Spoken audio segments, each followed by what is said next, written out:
Hi Jared, how are you? Hi, Joey. I'm good. How are you? Good. I loved your movie. I'm gonna be a big dork here Oh my God. Can I tell you something? for Not that many people yeah. have seen it, so please dork out. Would love that. Oh, okay. Well, yes, yeah. I think it's actually sort of crazy how this is both simultaneously very funny and very um sort of sad and wistful and hopeful in a weird way, but also sad. It's sort of like all these wonderful things that I love, genre smashing wise, just all put together. I love when movies do that. Defies genre, I guess you would say. Um, so thank you for taking the time to talk to me. Oh my God. I mean, thank you for saying that. That was my Yeah. intention, so it means the world. Yeah. I guess sort of in a general sense, and first of all, it sort of blew my mind that this is like your first movie because I went back and I was like, let's look at his IMDb, and then I was like, oh shit, this is his first movie. Yeah. Sort of. I guess when you tell, excuse me, when you tell people that you are going to sort of make an HIV positive comedy, what is sort of the reaction to The reaction ranges from what to like that? good luck. Right. It's something that feels counterintuitive to people, but like Mhm. me as a queer person, we deal with our trauma with comedy and humor all the time. It's a Mhm. survival technique. And so for me, it just felt like very much authentic to my life and how I deal with things. And I just sort of set out to make the kind of movie I needed and would have loved as a kid that would have made me feel less alone and understood and Yeah. seen. That would be like a blast to watch and just Mhm. like a hell of a good time, but also say some things that have been on my mind that I really wanted to say. And have conversations that I thought was really important to have. And so that's what I set out to do, you know? Yeah. Yeah, I feel like queer people using, humor as sort of as a defense mechanism almost. I think something that comes very naturally to queer people comes very naturally to me personally anyway. Maybe that's why I very much reacted to the tone of the movie. Oh, Um good. yeah, sorry, I'm trying to figure out what I wanted to ask you next. I had so many uh, so something that I actually love about the movie is how it includes images of Pedro. I grew up. I actually didn't grow up with Pedro, but I sort of swooned over Danny Roberts from New Orleans. Mm-hmm. I met him once. I think I was wearing like an Aida musical shirt, which is really. And it's interesting that he has also become a different type of figure because he came out as HIV positive. Mm-hmm. I was curious the importance of using the imagery of the real world and sort of telling this story as giving Caleb like a touchstone to look at. Yeah, it was so important for me.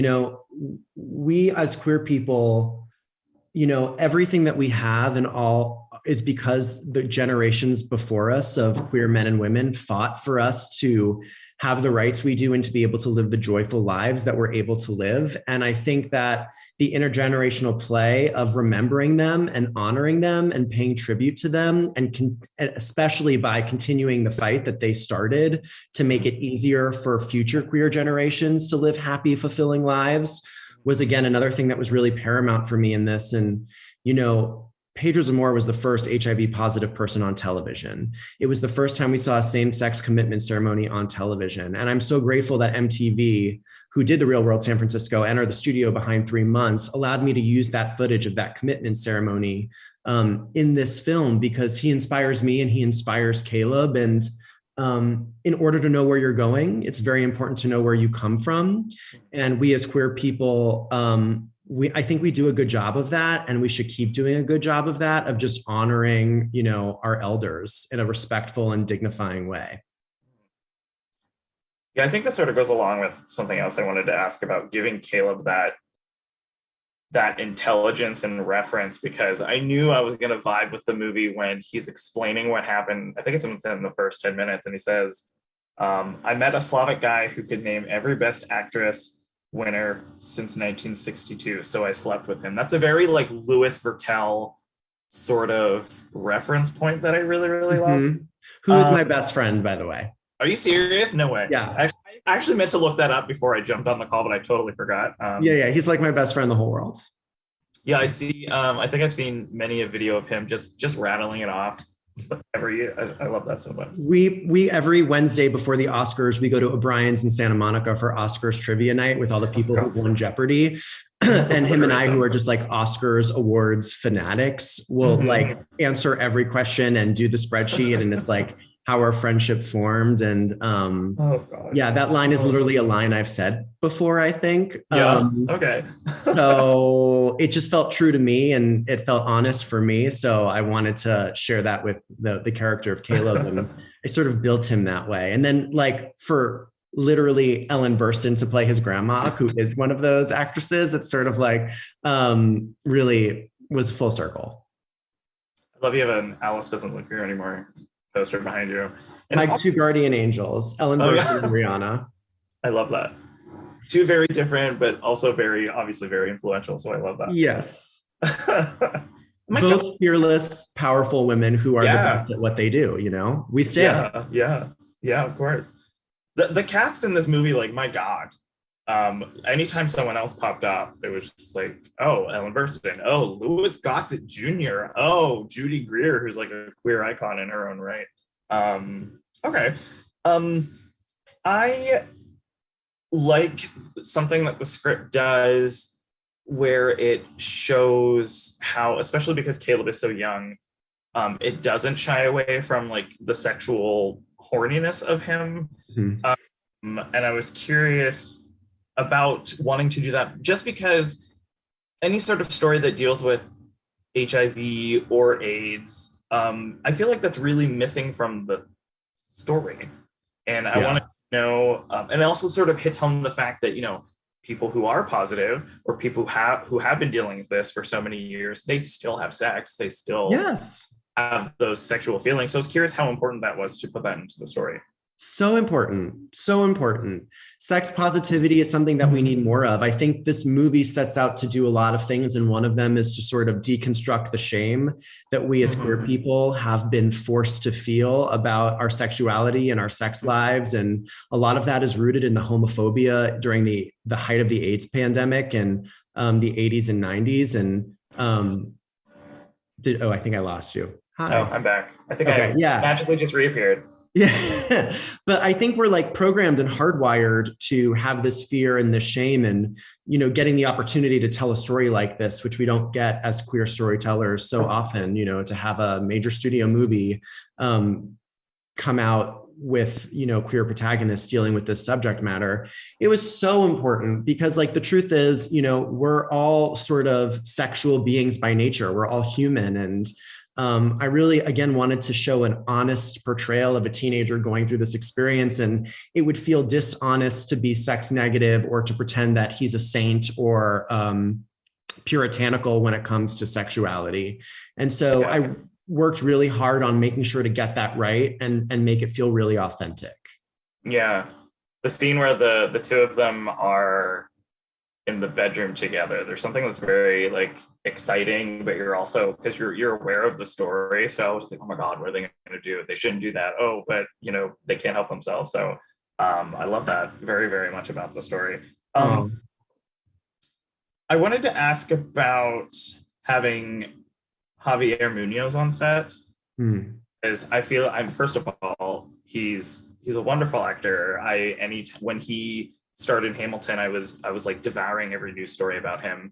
And I was curious what that was like for you and the cast, just because he is another person who has come out as HIV positive and he's like killing it. So what was it sort of like to have that addition?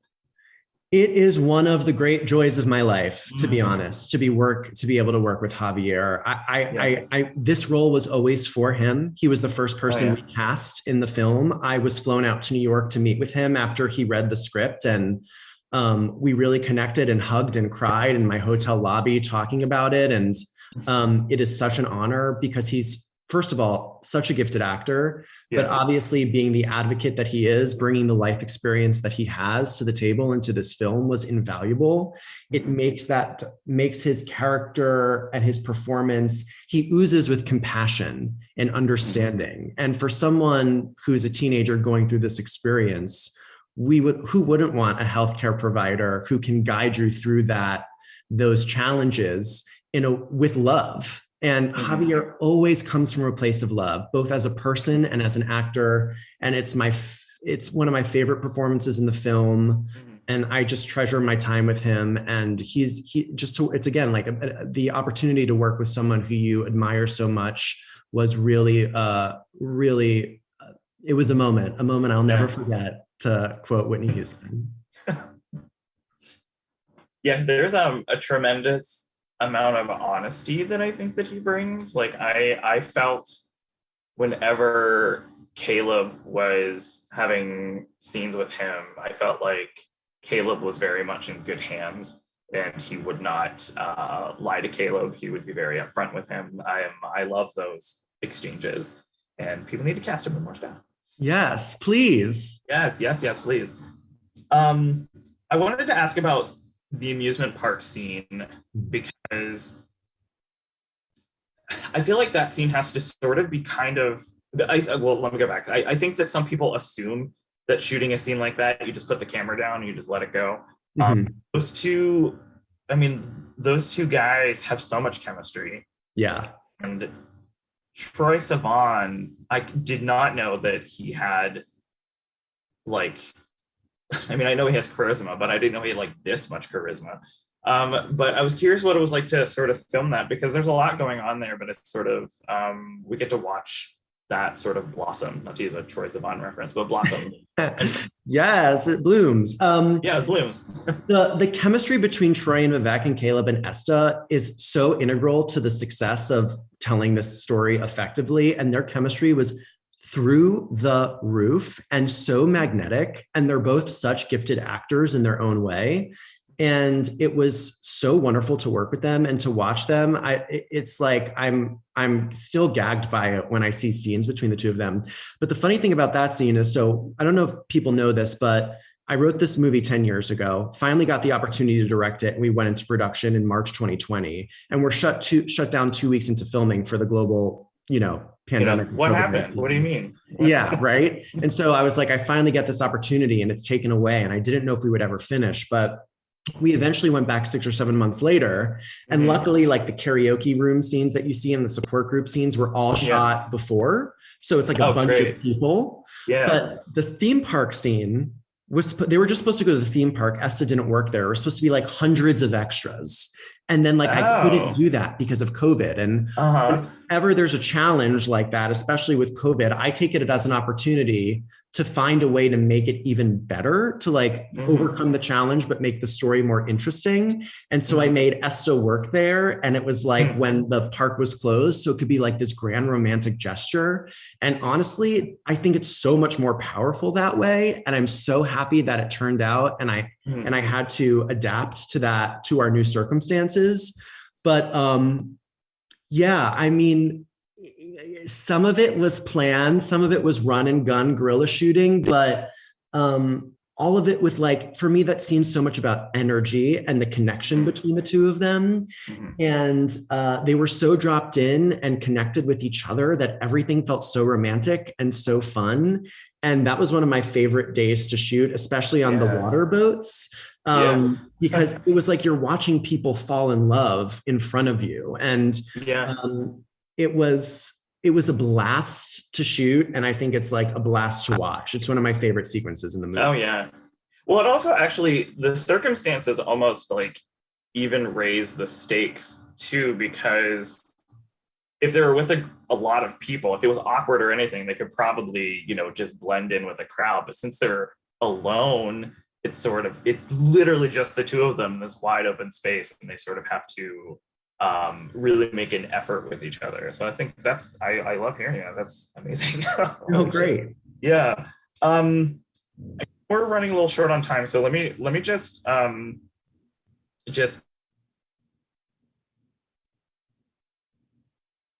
There's We're losing you a little bit, Joey. Oh,